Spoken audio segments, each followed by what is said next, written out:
It is time now for the Press Box, presented by First Call Plumbing and AC. Mary, you ready to go? So ready. All right, we're going to dive into these topics. Spurs star Victor Wembanyama is dealing with an injury in the summer games against China the other day. He grabbed his right leg and left hip while playing. When asked about the pain, Wemby said it wasn't his hip, but other places, and that's all he said. Mary, should we be concerned? What a cryptic response by Wemby. Really makes you think what's going on and how is he feeling. Hopefully, in regards to how France uses him, they take that into consideration, that it's most important for him to be healthy for his NBA season. The quarterfinals are coming up. France plays Canada. That's going to be a physical matchup. But any player, it's important for any player in the Olympics to stay healthy. Yeah, and I think Spurs, of course, you think Victor Wembanyama, their number one guy. It's going to concern you anytime he does something outside of the NBA. So hopefully it's just something minor and they just don't want to talk about it because oftentimes they don't. Fingers crossed, Victor Wembanyama. So the Texans and Bears squared off in the Hall of Fame game. Our first look, Mary, at the new NFL kickoff rules. It's just one game, a small sample, of course. But what are your thoughts now that we've seen this in action?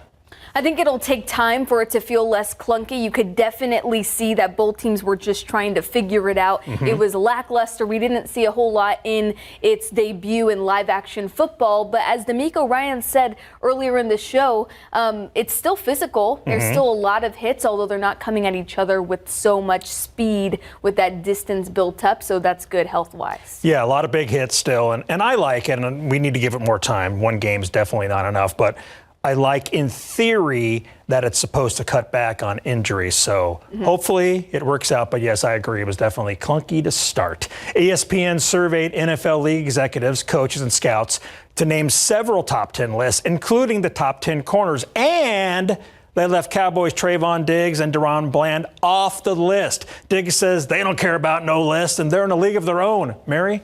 Did they get cheated? Oh, man, I could talk about this for hours. I know you can. It's unbelievable what these lists have done to the offseason. It's ESPN coming up with lists of all of their rankings. I know this one was a little different, but I think they took into account injuries a little bit too much in regards to at least Trayvon Diggs. And I know they came out, they being ESPN, with the top 100 ESPN NFL player list. And Justin Jefferson, fellow wide receiver, one of the top wide receivers in the game, was lower in the list than you would think. And that's because he was coming off of an injury. So injuries have played a part in these, and they certainly have. Concerning. I can sort of understand why Diggs wasn't in there because he didn't play last season, but DaRon Bland not being in the top 10 after what he did last season. Absolutely. Yeah, I think that he definitely got robbed. Set a record. I know, right? In women's soccer, Mary, UTSA and UIW will face off August 18th at San Antonio's FC's Toyota Field.